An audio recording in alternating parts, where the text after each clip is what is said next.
Si Paul Biya quitte le pouvoir, la guerre aux Nozo se termine. C'est l'intitulé d'un post de nos confrères de Cameroun Web sur leur page Facebook. La suite, dans un instant. Cliquez sur le pouce bleu et activez la cloche de notification pour ne manquer aucune de nos futures publications. Voici les détails de leur post dans son intégralité. Militant du Mouvement pour la Renaissance du Cameroun, MRC, il croit que le président de la République du Cameroun est le problème majeur de la crise dans le nord-ouest et le sud-ouest du pays.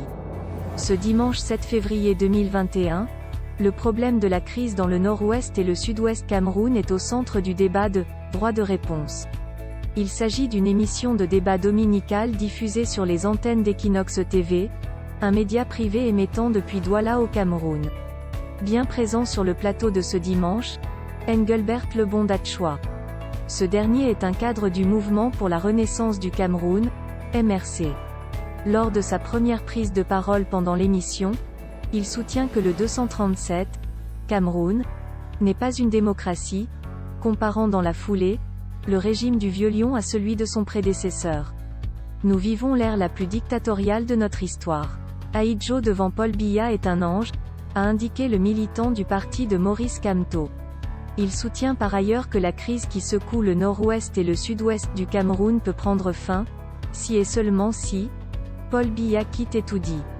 Si Paul Biya quitte le pouvoir, la guerre aux Nozo se termine, lâche Engelbert Lebondatchoua. Une idée que partage le consultant de l'émission, qui à son tour dénonce la non-prise en compte de l'idée d'un dialogue nouveau. Il n'y a pas une volonté sincère et réelle de toucher le cœur de la crise anglophone. Il n'y a pas une volonté de privilégier l'option du dialogue sur l'option militaire, indique de son côté Edmond Kamgiya.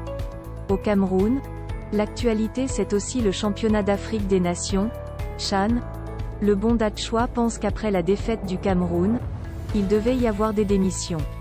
J'attendais à minima au lendemain de la défaite en demi-finale contre le Maroc, la démission du coach et du ministre des Sports, a soutenu l'homme politique.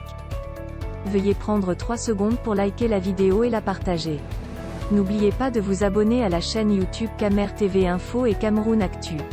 À bientôt pour de nouvelles publications.